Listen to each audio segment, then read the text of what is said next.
Section 94 principle of taxation of companies. So इस section में basically बताया गया है कि कंपनी पर टैक्स लगाने के हवाले से रूल्स एंड रेगुलेशन।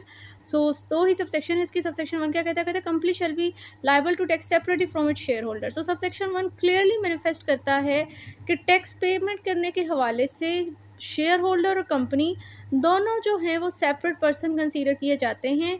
यानी कि जो कंपनी की इनकम है वो जस्ट कंपनी की इनकम है, और जो शेयर होल्डर की इनकम है वो जस्ट शेयर होल्डर की इनकम है। उन दोनों ने अपनी अपनी इनकम पर टैक्स देना है। किसी भी दूसरे पर्सन ने किसी दूसरे पर्सन की इनकम पर टैक्स पे नहीं करना। यानी कि शेयर होल्डर की इनकम पर कंपनी ने टैक्स पे नहीं करना और कंपनी की इनकम पर शेयर होल्डर ने टैक्स नहीं करना। ये दोनों अपनी इनकम के हवाले से सेपरेट टैक्स पेयर हैं और उन्होंने अलग अलग ही अपना टैक्स पे करना है। लेकिन अब यहाँ पर ये क्वेश्चन रेज होता है कि जो कंपनी को मुनाफा होता है, जो उसकी इनकम होती है, उसमें से शेयर होल्डर को भी तो मुनाफा मिलता है, डिविडेंड जिसे हम कानून में कहते हैं। तो अब जब उसने उस पर टैक्स पे कर दिया, जब उसने उसको ये पैसे वगैरह दिए हैं, अगर उसने उसको डिविडेंड दे दिया, तो अब उस पर बेसिकली किसने टैक्स पे करना है? आया कंपनी ने करना है या शेयर होल्डर ने करना है? तो ऑब्वियसली है तो वो शेयर होल्डर की इनकम, तो शेयर होल्डर ही टैक्स पे करेगा। लेकिन वो टैक्स पे करेगा किस तरह?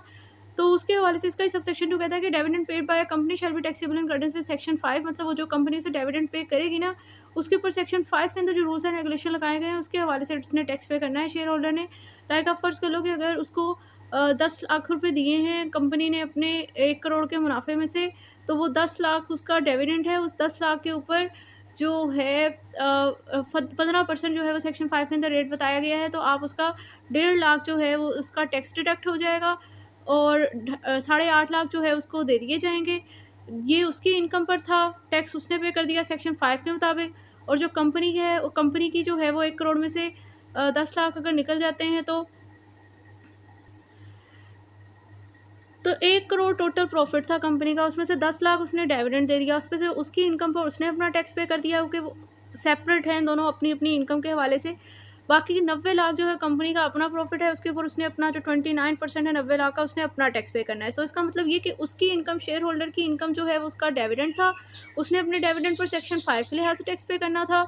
और कंपनी का जो है वो फर्स्ट शेड्यूल के पार्ट 1 के अंदर रेट बताए गए हैं हर डिफरेंट कैटेगरी की कंपनी के लिहाज से। नॉर्मली उस पर 29% ही होता है। अब उसका उसका मुनाफा निकाल के, क्योंकि वो तो उसने उनको दे दिया ना टोटल प्रॉफिट में से, जो बाकी बचा वो कंपनी का मुनाफा है, तो कंपनी ने अपने उस मुनाफे पर, वो कंपनी की इनकम है तो उस पर उसने टैक्स पे करना है। तो इसके साथ ही हमारा सेक्शन 94 कंप्लीट हो गया। बाकी नेक्स्ट वीडियो में हम लोग सेक्शन अदर सेक्शन को कवर करेंगे।